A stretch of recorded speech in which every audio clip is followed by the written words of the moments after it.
पोहा और कच्चे आलू से आज बनाएंगे एकदम शानदार सी रेसिपी। इस तरह से आज तक आपने कभी भी नाश्ता नहीं बनाया होगा।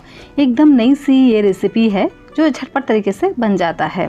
झटपट तो नहीं बोल सकते, थोड़ा सा तो इसमें मेहनत लगता है, पर कहते हैं ना, मेहनत का फल मीठा होता है। घर की बनी हुई चीज़ों का तो बात ही अलग होता है।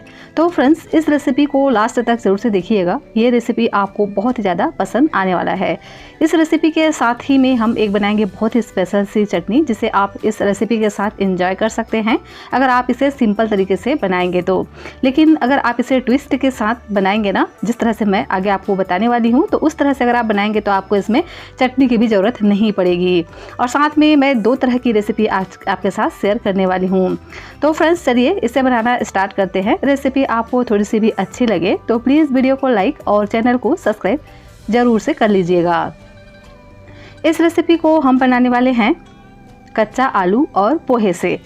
जी हाँ, जो कच्चा आलू है ना, वो तो हर वक्त हर घर में अवेलेबल रहता है। तो इस रेसिपी के लिए आपको उबले हुए आलू की भी ज़रूरत नहीं है, मतलब झटपट से आप इस रेसिपी को बना सकते हैं। तो सबसे पहले मैंने आलू को अच्छे से छीलकर इसे पानी में ही डाल दिया था, जिससे ये बिल्कुल भी काले ना पड़े।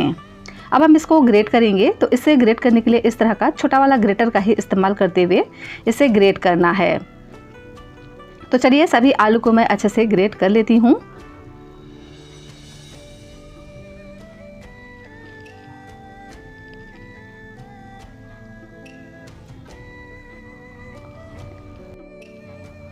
आलू अच्छे से ग्रेट हो गया है। तो अब हम क्या करेंगे, जो आलू है ना, उसमें बहुत ज़्यादा स्टार्च होता है। इस तरह से अगर हम बनाएंगे तो नाश्ता हमारा अच्छे से नहीं बन पाएगा। तो करना क्या है, इसे हमें अच्छे से धो लेना है। 2 से 3 बारी अच्छे से हम इसको धो लेंगे और इसका हम सारा पानी निचोड़ लेंगे। तो बिल्कुल अच्छे से दबाते हुए सारा पानी हमें निचोड़ लेना है, बिल्कुल भी इसमें पानी नहीं रहना चाहिए। और देखिए, इस तरह से एकदम लच्छेदार हमें आलू तैयार कर लेना है।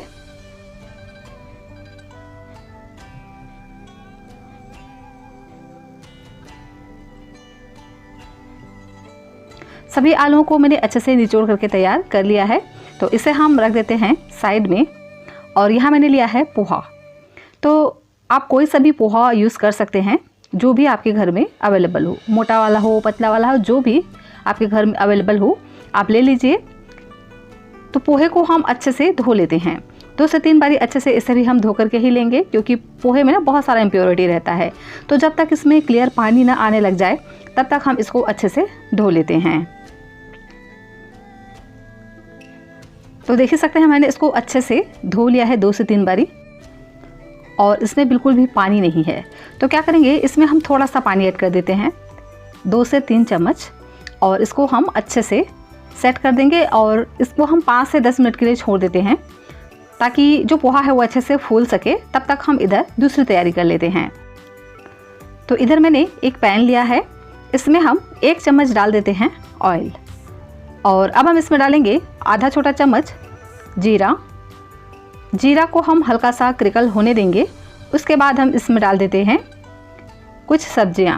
तो सब्जियों में मैं यहाँ पर डाल रही हूँ प्याज। इसी के साथ ही में डाल देते हैं पत्ता गोभी। दोनों को ही मैंने अच्छे से बारीक बारीक कट कर लिया है, और इसे हम अच्छे से भूनेंगे। तो मीडियम फ्लेम पे इसे हमें हल्का सा भूनना है, बहुत ज़्यादा मतलब इसको हमें डार्क कलर होने तक नहीं भूनना है। हल्का हल्का इसका कलर चेंज हो जाए, इतना हमें इसको भून करके तैयार कर लेना है। तो मीडियम फ्लेम पे इसी तरह से कंटिन्यू चलाते जाएंगे और इसको हम भूनते जाएंगे। तो जल्दी से ये पक जाए, तो इसके लिए हम क्या करेंगे, इसमें डाल देते हैं नमक। तो स्वाद के अनुसार हम नमक डाल देते हैं। तो वैसे तो अभी हम इसमें और भी सब्जियाँ ऐड करने वाले हैं। तो अगर आपको अंदाज़ा का पता ना चले कि नमक हमें कितना चाहिए, तो अभी आप थोड़ा सा डाल दीजिए, बाद में फिर से ऐड कर लीजिएगा। तो अभी फ़िलहाल मैंने यहाँ पर 1/4 चम्मच नमक ऐड कर दिया है, और इसे हम अच्छे से मिक्स कर लेंगे। और अब हम इसमें कुछ सब्जियाँ और भी ऐड करेंगे। तो यहाँ मैंने लिया है बीन्स, जिसे मैंने इस तरह से बारीक बारीक कट कर लिया है। और इसी के साथ ही में मटर डाल देते हैं। मटर ऑप्शनल है, चाहे तो डालें या आप इसे स्किप भी कर सकते हैं। या आप इसमें आपके घर में जो भी सब्जियां अवेलेबल हो उसे डाल सकते हैं। जरूरी नहीं है कि आप यही सब्जियां लें, जो भी आपके फ्रिज में रखे हों, जो भी आपके घर में सब्जी हैं आप ले सकते हैं। हल्का हल्का इनको हम पहले भून लेते हैं। उसके बाद हम इसको कवर करके पकने देंगे 2 से 3 मिनट के लिए धीमी धीमी आंच पर, ताकि ये अच्छे से सॉफ्ट हो जाएं। तो मैंने इसको अच्छे से कवर कर 2 से 3 मिनट पका लिया है। सब्जियां अच्छे से सॉफ्ट पड़ चुकी हैं। तो अब हम इसमें डाल देते हैं कुछ चीज़ें। तो डालेंगे तीखे के लिए हरी मिर्च। तो जो मिर्च पक करके रेड कलर का हो जाते हैं ना, वो मिर्च मैंने ले ली है। 2 पीस मैंने लिए हैं। मिर्च की क्वांटिटी को आप अपने अनुसार रख सकते हैं। फ्लेवर के लिए डाल देते हैं 8 से 10 कड़ी लिप्स, इस तरह से बारीक कट करके। अब हम इसमें डाल देते हैं कुछ सूखे मसाले।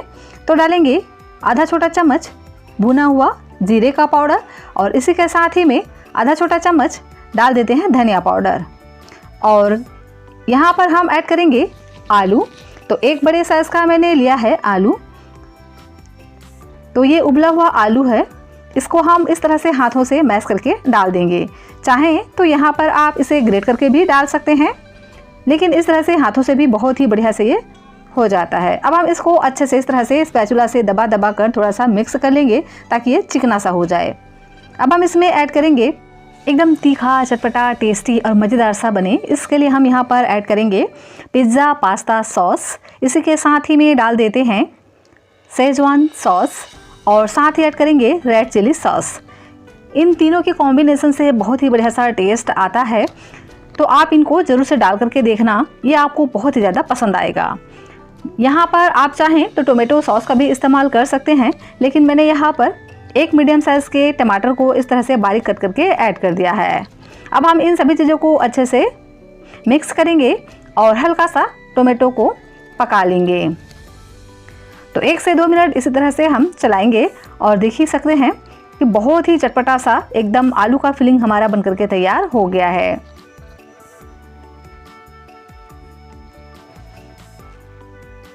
तो अब हम इसमें ऐड कर देते हैं बारीक कटा हुआ फ्रेश हरा धनिया, इससे टेस्ट बहुत ही बढ़िया आएगा।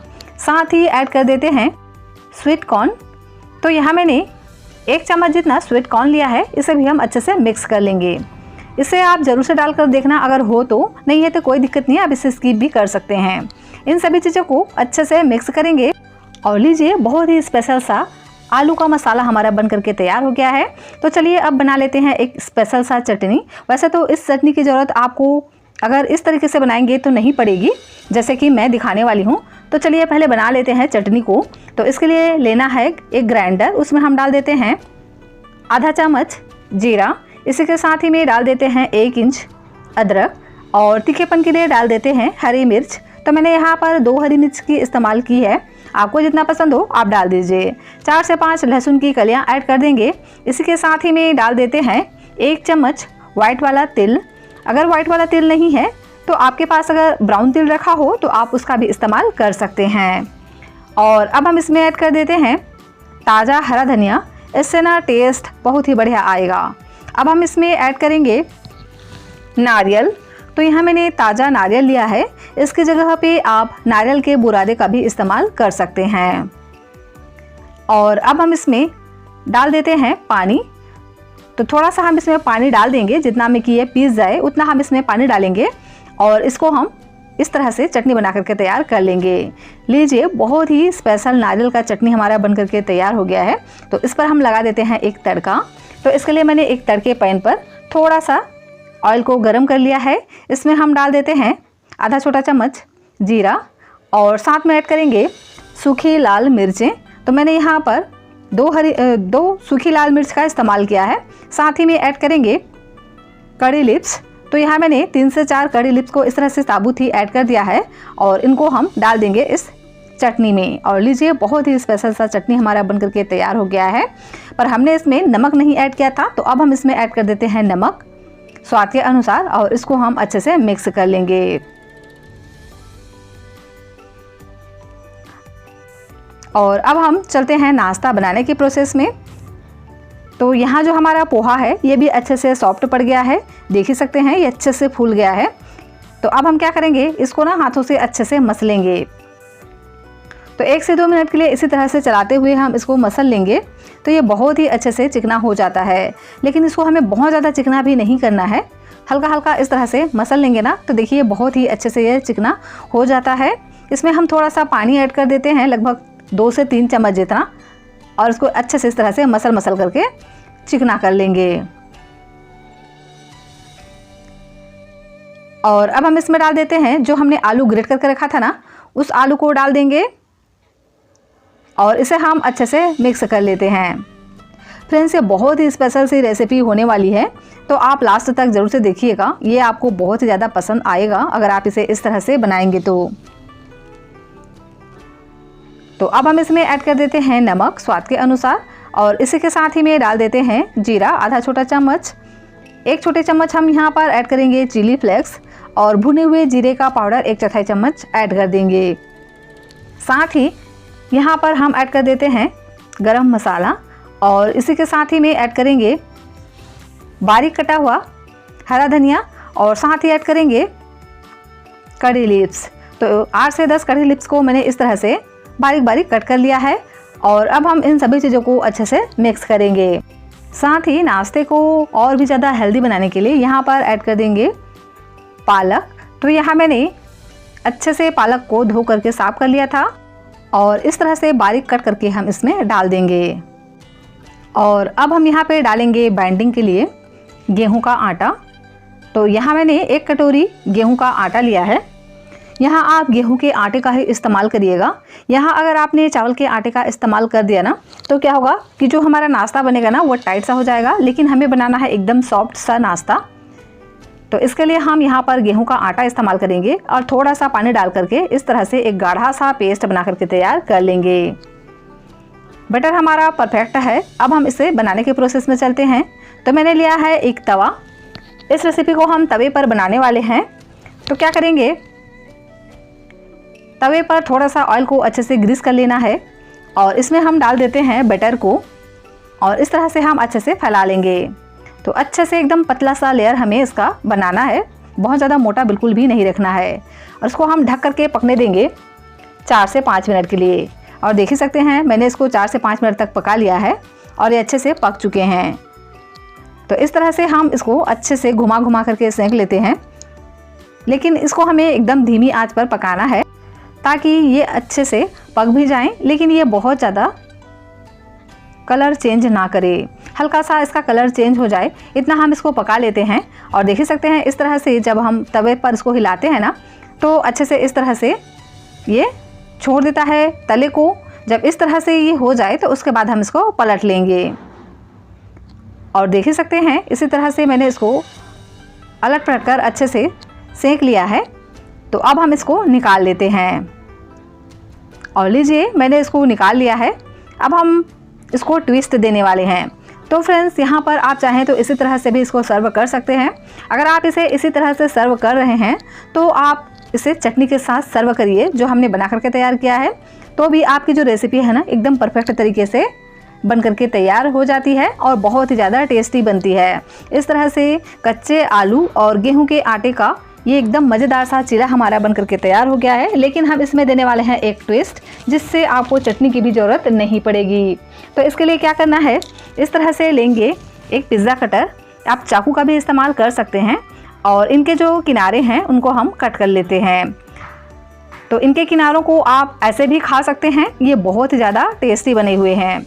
अब हमने जो आलू का मसाला बना करके तैयार किया था ना, उसको लेंगे और इसके ऊपर में इस तरह से रखेंगे। तो इस तरह से हम इसको ओवल शेप देंगे मसाले को, और जो हमने कट करके रखा है रोटी के पीस उसके एक साइड में रखेंगे, और इस तरह से हम इसको फोल्ड करेंगे। तो देखिए बहुत ही आसानी से ये फोल्ड हो जाते हैं। इसलिए हमने कहा था कि हमें रोटी थोड़ा सॉफ्ट ही बना करके रखना है, क्योंकि अगर हमने इसको टाइट कर दिया तो फोल्ड करते वक्त टूट भी सकते हैं। और इस तरह से हम दोनों को ही रोल कर लेंगे, और देख ही सकते हैं बहुत ही प्यारा इसका लुक आया है। तो लास्ट तक देखिएगा। अब हम इसमें एक ट्विस्ट देने वाले हैं। तो क्या करेंगे, इसी तरह से रोल कर लेंगे पहले, और अब हम लेंगे दोबारा से वही तवा, और इसमें हम डाल देंगे दोनों रोल को। और यहाँ मैंने लिया है चीज़। तो ये मैंने अमूल की चीज़ ली है, और इसको मैंने ग्रेट कर लिया है। आप यहाँ पर प्रोसेस का भी इस्तेमाल कर सकते हैं। और इसको ना इस तरह से हम ऊपर से डाल देते हैं। तो लगभग 2 चम्मच मैंने यहाँ पर डाल दिया है और इसको हम कवर कर अच्छे से मेल्ट होने तक इसी तरह से ढक करके पका लेंगे। तो लीजिए, जो चीज़ है 3 से 4 मिनट में ही बहुत ही अच्छे से मेल्ट हो जाता है। और ऊपर से हम गार्निश कर देते हैं हरे धनिए से और इसे हम निकाल लेंगे। तो फ्रेंड्स, अगर आप इस तरह से बनाएंगे ना तो आप पिज़्ज़ा खाना भूल जाएंगे, इतना ये टेस्टी और मज़े का बन करके तैयार होता है। क्योंकि हमने जो भी सब्जियां ऐड की हैं ना, वो जो पिज़्ज़ा में डलती है वही वाले सब्जियां ऐड की हैं और साथ ही हमने चीज़ का इस्तेमाल किया है। तो ये रेसिपी बहुत ही ज़्यादा टेस्टी और मज़े का बन करके तैयार होता है। अब फ्रेंड्स, यहाँ पर हम दूसरा तरीका देख लेते हैं। अगर आप इस तरह से रोल ना बनाना चाहें तो इस तरह से भी आप बना सकते हैं। बिल्कुल सिंपल सा तरीका है, लेकिन आप इस तरह से भी बनाएंगे ना तो आप पिज़्ज़ा खाना तो भूल ही जाएंगे, इतना ये टेस्टी बन करके तैयार होता है। और बनता भी किससे है? गेहूँ के आटे और कच्चा आलू से। तो एक बार आप ज़रूर से ट्राई करना। इसमें हमने पोहा भी डाला हुआ है ना, तो बहुत ही ज़्यादा ये क्रिस्पी बनता है। तो अब हम क्या करेंगे, इस तरह से लेंगे उत्तपम पैन और इसको हम ऑयल से अच्छे से ग्रीस कर लेते हैं। उसके बाद इस तरह से 1-1 चम्मच हम डाल देंगे बैटर को और अच्छे से हम इसको फैला लेते हैं और इसको हम अच्छे से कवर कर अच्छे से हम इसको पकने देंगे। और इसके ना साइड को हम अच्छे से 2 से 3 मिनट के बाद चेंज कर देंगे। जब ये अच्छे से क्रिस्पी हो जाएंगे एक साइड से, तो उसके बाद हम क्या करेंगे, इसको पलट देंगे और नीचे से हम डाल देते हैं चीज़। तो 1-1 चम्मच जितना हम इस तरह से सभी में डाल देते हैं चीज़ को और इसको हम पूरे में अच्छे से फैला लेते हैं। और जो हमने आलू का मसाला बना करके रखा था ना, उसको हम ऊपर से इस तरह से डाल देते हैं। तो लगभग 1 से 1.5 चम्मच जितना हम इसमें डालेंगे और पूरे सभी तरफ अच्छे से फैलाते हुए हमें इसमें डाल देना है। तो सच मानिए फ्रेंड्स, इस तरह से अगर आप बनाएंगे ना तो आप पिज़्ज़ा खाना तो बिल्कुल भूल ही जाएंगे, इतना ये टेस्टी और लाजवाब सा बन करके तैयार होता है। तो आप ज़रूर से एक बार इस तरह से ट्राई करना, आपको ये रेसिपी बहुत ही ज़्यादा पसंद आने वाला है। अब हम क्या करेंगे, ऊपर से डाल देते हैं पिज़्ज़ा पास्ता सॉस। तो इस तरह से थोड़ा थोड़ा हम डाल देते हैं, इससे टेस्ट बहुत ही बढ़िया आएगा, बिल्कुल पिज़्ज़ा जैसा इसका टेस्ट आपको मिलने वाला है। और इसे भी हम कवर कर देते हैं 2 से 3 मिनट के लिए और धीमी धीमी आंच पर इसको हम अच्छे से पकने देते हैं जब तक कि जो चीज़ है ना अच्छे से मेल्ट ना हो जाए तब तक। और जब चीज़ मेल्ट हो जाए ना तो उसके बाद हम इसे निकाल लेंगे। और लीजिए, बहुत ही टेस्टी और मज़ेदार सा नाश्ता हमारा बन करके तैयार हो गया है। और देख ही सकते हैं, ये हमारा जो पहला नाश्ता है ना, ये दिखने में बहुत ही ज़्यादा अट्रैक्टिव लगता है। तो सिंपल से चीले तो आप बनाते ही रहते हैं, उसी चीले को नया ट्विस्ट दीजिए। और इस तरह से अगर आप किसी के साथ प्रेजेंट करेंगे ना तो आपको पूछेंगे कि आपने इसको कैसे बनाया और इसका टेस्ट आपको बहुत ही ज़्यादा पसंद आने वाला है। लेकिन अगर आप इसे इस तरह से ना बनाना चाहें तो इस तरह से सिंपल तरीके से भी बना सकते हैं। दोनों ही तरीका बहुत आसान है, दोनों ही तरीके से बनाई हुई रेसिपी बहुत ही ज़्यादा टेस्टी होता है। तो एक बार आप ट्राई करना और देख ही सकते हैं कि ये नीचे से कितना क्रिस्पी बना हुआ है। जितना ये क्रिस्पी है उतना ही ज़्यादा ये खाने में भी टेस्टी है। तो ट्राई ज़रूर करना, ये रेसिपी आपको बहुत ज़्यादा पसंद आने वाला है। तो फ्रेंड्स, रेसिपी अगर आपको थोड़ी सी भी अच्छी लगे तो प्लीज़ वीडियो को लाइक और चैनल को सब्सक्राइब ज़रूर से कर लीजिएगा। और हाँ, मुझे ज़रूर से बताइएगा कि रेसिपी आपको कैसी लगी। मैंने यहाँ पर 3 रेसिपीज़ आपके साथ शेयर किए हैं। तीनों ही रेसिपीज़ बहुत ही ज़्यादा स्पेशल है और पोहा और आलू से बना हुआ है, तो ये बहुत ज़्यादा टेस्टी भी होता है। और इस रेसिपी को आप कभी भी ट्राई कर सकते हैं, तो ज़रूर से ट्राई करना। रेसिपी पसंद आए तो वीडियो को लाइक, चैनल को सब्सक्राइब करिएगा।